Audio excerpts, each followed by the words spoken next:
You wake up on an ordinary Tuesday morning, and every other human being on Earth is gone. Not dead. Gone. 8 billion people, vanished overnight. No bodies, no wreckage, just you. And here's the strange part. The thing most likely to kill you now is sitting on a pharmacy shelf. It costs about $12. We'll get to it. The rules. Everyone vanished at once. The machines are still running. You're healthy, 30 years old, average skills. No reset button. You versus an empty planet. Let's run the experiment. Day 1. You do what anyone would do. You call everyone you know. Every call rings through to voicemail. Every message sits undelivered.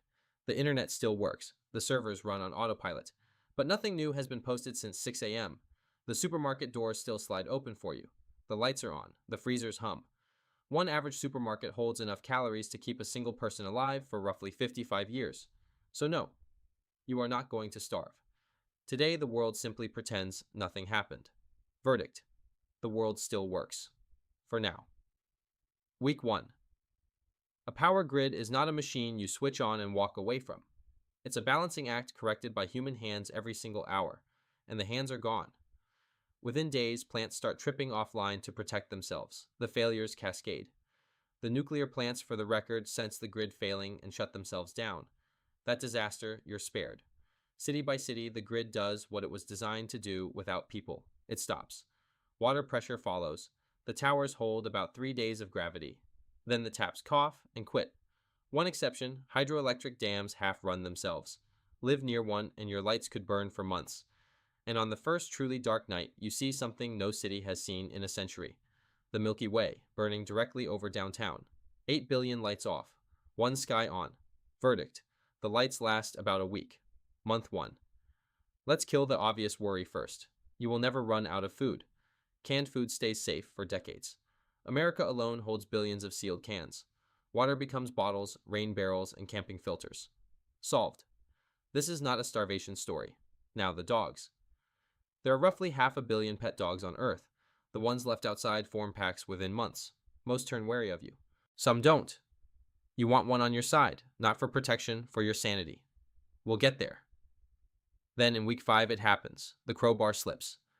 A rusted edge opens the back of your hand, a cut you wouldn't have mentioned last year.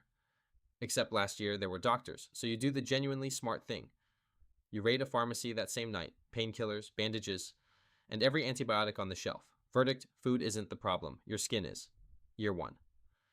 By now you talk to the dog constantly, full sentences, both sides of the conversation. That isn't madness, that's maintenance. Because total isolation does measurable things to a human brain. In solitary confinement studies, hallucinations can start within weeks. Sarah Short, held in solitary in 2009, was hearing phantom footsteps by month 2. Michel Cifre spent 6 months alone in a cave in 1972. By the end, he struggled to hold a single thought in place. Christopher Knight lived alone in the Maine woods for 27 years. He spoke one word the entire time. One word in 27 years. It was hi. And chronic loneliness isn't just miserable. Long-term studies rank it as deadly as smoking 15 cigarettes a day. So you sing, out loud, badly, daily. Because a voice you never hear starts to disappear. Meanwhile, the city is done pretending. Weeds split the asphalt. Pipes burst and drown the subways.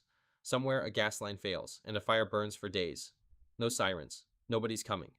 So you leave, you, the dog, and a wagon of pill bottles, and you don't look back. Verdict: stay busy, or the silence starts talking back. Year 10. Give yourself credit. A decade in, you're good at this. A garden, a well, solar panels off a hardware store roof, a library one wagon load at a time. But one piece of infrastructure has no repair crew left. Your eyes age right on schedule. There's no new prescription coming. You loot reading glasses by the crate. In 1665, London's official death records listed a recurring cause: teeth. An abscessed tooth doesn't stay in the tooth. It reaches the bloodstream. For most of history, people died of teeth. You're back on that list. Your appendix carries roughly a 7% lifetime chance of turning on you. Exactly one human has ever removed his own appendix.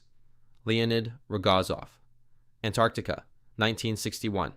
He was a trained surgeon, operating by mirror with clamps and local anesthetic.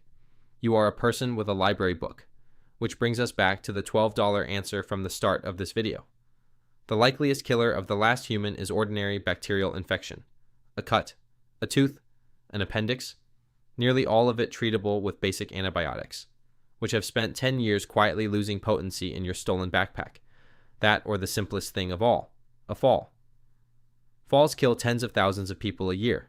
With ambulances running, out here a ladder plus a broken femur is a complete sentence. Verdict. You are the last machine still running, and there is no mechanic. So, how long do you actually last?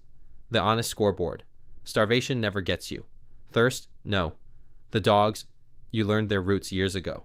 The mind bends badly. But with a dog, a routine, and work for your hands, it holds. Play it careful, and you get decades. 30 years, maybe 40. Somewhere in there, you stop counting the days.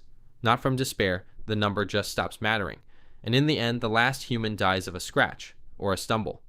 Something a walk-in clinic once fixed in 20 minutes without asking your name. Because here is what you learn out there. The earth never actually tries to kill you, it barely notices you at all. What kills the last human is everyone else's absence. 8 billion people who used to fix, filter, stitch, and deliver quietly every single day. You never lived alone. Nobody ever has.